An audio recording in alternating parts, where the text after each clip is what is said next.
Hello, this is Lizzie Kirkland, reading Copy Me and Other Science Fiction Stories by Laston Kirkland, my late father. Happy birthday, Dad! Now, this is the third story, His One Chance. The instructions read, determine where the secondary controls are on your model of vehicle. They should be beneath the speed indicator of the dashboard. Speed indicator? John Donny looked over the instructions again. It had been hard for him to get these instructions. He glanced up at his car controls, something he could hardly remember doing before. He found the speed indicator. That wasn't so hard. It's showing MPH and KPH. Gee, he thought idly, we still measure miles on these things? He got back to it. He looked at the dashboard again, frowning. He could see there was the air conditioning stuff, the music settings, privacy, view screen projector, the chair, heat and massage, the netpad. Wow, lots of things on here. He'd been so used to using his voice command, he'd forgotten you could do this all by touch. He'd need touch for this, though. The instructions made it clear you couldn't do it the easy way. Secondary controls. Where are secondary controls? He muttered under his breath. Must have been years since he'd looked at the panel. His car heard him muttering, and, to be helpful, enlarged and circled the button he saw on his dashboard screen. John's eyes widened, and he clamped his teeth together tight. I've got to be more careful, he thought to himself. Can't even sub-vocalize. He knew this was it, his one chance. He scratched his head and then looked up and out the window. Traffic was going as fast as always, an unbroken grid of cars packed so tightly together you could stand on one and step onto another. Well, you could if... His thoughts were interrupted by what he was seeing inside, a car on his right, a couple passionately embracing. After a few seconds, the girl saw him watching, gave him a look of annoyance, and toggled the privacy setting. All her windows turned instantly opaque. John gave a guilty start, then chuckled to himself. I don't give a damn about your fun time, woman. The slight ironic grin fell from his face as he was brought back to what he was doing. You know what? You're probably the one. John looked down at his printed instructions again. When he was peeking, he was smarter than his friend Paul, but still, he didn't have the skill with all the systems his buddy had access to. It would have been irritating as hell, except Paul showed him how he did it. John now had all the access he needed. Paul tweaked systems all the time and let people use his profile. Considering sharing one's profile was so dangerous, John wasn't sure why Paul did it, but maybe it was because Paul had never been caught. He just didn't understand the chances he was taking. More importantly, Paul explained the override code for a car. He showed John how to change the default settings so Paul's access would override the car's automation. For Paul, it was just a, hey, check this out. For John, this was the key he had been looking for. He felt a little bad about betraying Paul, but everyone knew people shouldn't be doing this sort of thing. It kind of served him right for being so careless with something as important as your profile. With Paul's proxy, he could not only access Paul's work systems, he also had done the search that had sent a physical copy of the instructions to Paul's desk. He had taken the copy from Paul's maker. Paul said he didn't mind at all, so, using Paul, he changed the defaults. John knew his own profile would have reported him. His psychological indicator, the recent breakup with his girlfriend, not to mention the promotion rejection from last week. If he had printed this from his own desk or even used his own profile on Paul's, it would have raised a flag. Last week, they'd upped his mandatory meds on the pill pump. He could feel it right away, changing him. Thing was, if they noticed it wasn't working, they would go send someone to check up on him. And he wasn't going to let them find him. Of course, everyone had a profile. It started out as a way to keep track of friends back when the net was so young, but then it grew. Every database's information merged and formed a guide that told everybody else who you were. Couldn't get a job without it matching your profile. Couldn't get a date or buy a house or a car. Your profile was your password, your access, your portal to everything. Everything came from it and everything went through it. His profile had words floating around it like poor impulse control, manic depressive, attention deficiency, low empathy, and creative type. Each one then fixed to the standard regulation levels by the pump. He just could not go back on the pump. He hated that more than anything. Sure, it got rid of his lows, but it got rid of his highs, too. That damned pump, the size of a thumbnail, just under his armpit, regulated his hormones, used his own blood to make the levels match the standards, modified his bloodstream directly. It took instructions from his profile. People told him it was a marvel, but he didn't want his damned hormones regulated. He needed to be able to dance all night, to rule the world, to make every moment magic. God, he loved the manic side. On that fucking pump, everything mellowed out and stabilized. He could work, but he couldn't feel. Sure, he could do without the lows, but he just had to have those eyes. He was willing to pay the price. He didn't want to be fixed. He looked up and out at the other cars again. The one on his right still had the privacy settings on. He could imagine what they were doing now. The car in front had privacy too. The people inside were probably taking a nap. No, wait, the car might be empty, returning home after dropping off a passenger. No, he thought, an empty car would not do. The one on his back bumper had 5 kids in it. The kids had folded the seats into the floor and were in a circle playing some board game. Their mother had probably bundled them into the car and told it to go to grandmother's house. None of the kids looked old enough for their command voices to work on a car's nav system. Not the kids. He had disabled his pill pump just 2 days ago.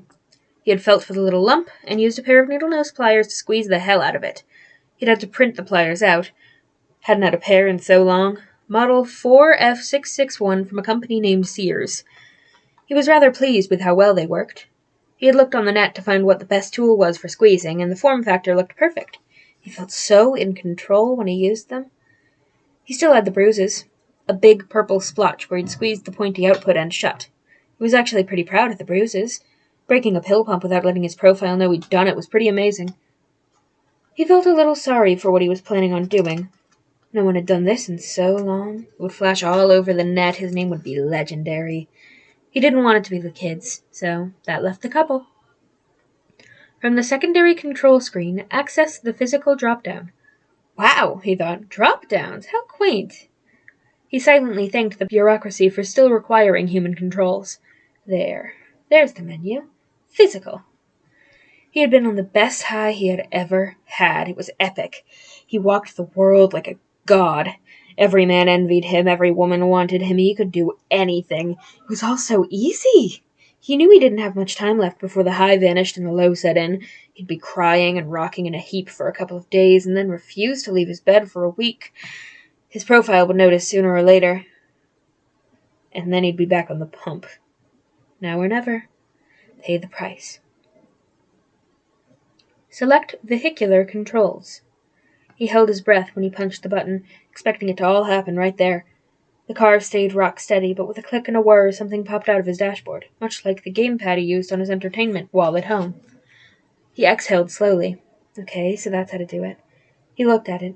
Pretty easy, he thought. Push forward to go faster, pull backward to slow down or reverse, tilt to turn. Nothing to it. The buttons were probably important, but he didn't think he'd need them.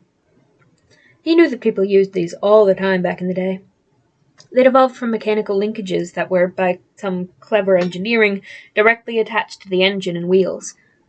He remembered all of that had made cars fantastically expensive, too. Not like today, when everyone had a service agreement, and a branded car would appear when you needed it. Holding the car's manual controls, he realized his seat wasn't right. He used his voice command. Seat up. More. Stop. Seat tilt. Back. Stop. He put the seat right in the middle, so he could see out of every window. It seemed like the right way to do it. There. He was ready. He glanced at the paper again. From same menu, access manual override. Manual override. This was it. He'd only have a few seconds before a police monitor found a higher security profile, but John had fairly high clearance from his job. This was it. His moment of glory. He touched the menu. The car lurched and shuddered. John needed to steady the control pad. It didn't take long to get in full control. It was easier than he thought. The controls were a dream. At the same moment, all the cars around him swerved away, quite a distance away. He was now the only vehicle in the center of a large empty bubble, all others at least 5 meters distant. The traffic was still bumper to bumper, inches away from each other, but his car was alone. He hadn't expected that. He swerved as hard as he could to the right, his car's gyroscopic commands preventing him from flipping the car, but his reactions were no match against the other vehicle's automatic controls. They all swerved in unison, staying on all sides of him exactly the same 5-meter distance. He came nowhere near to hitting them.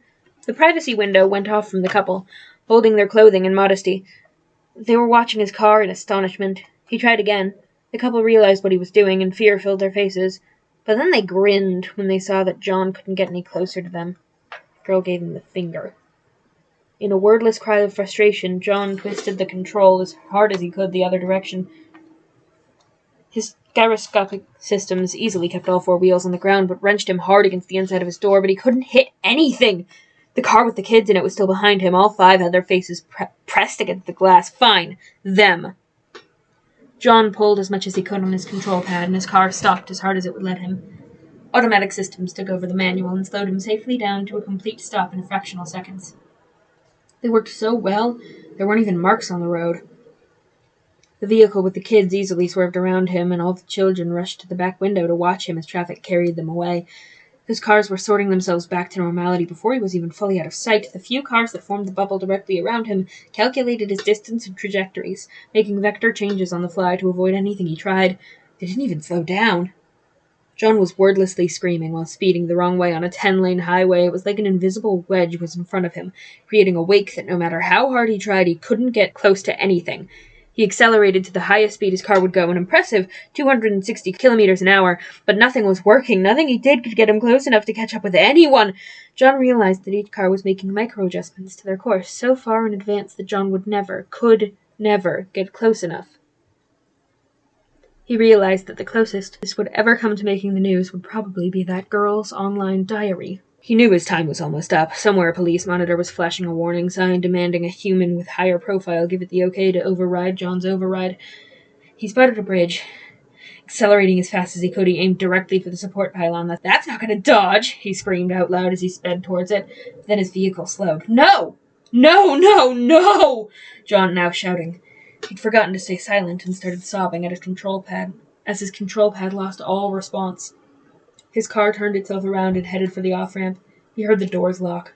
He'd been overridden. They'd probably been taking their time, not knowing what he'd planned until he shouted. He kicked the dash over and over and slammed his hands against the windows. He rolled out of his seat and lay on his back, pounding the floor with his hands and feet. The cars around him had returned to being inches away, but the police had triggered the privacy settings. No one could see inside, had they bothered to look up. John knew they would make him go on the pill pump again, and this time put it somewhere deeper and harder to reach. Wished he had thought to bring the pliers with him. Maybe he could figure out a way to kill himself before the car reached the police station. He stared at the roof. His tears ran down his face. He pounded the floor again in helpless fury. The damned car wouldn't let him die. Thank you for listening to His One Chance by Laston Kirkland.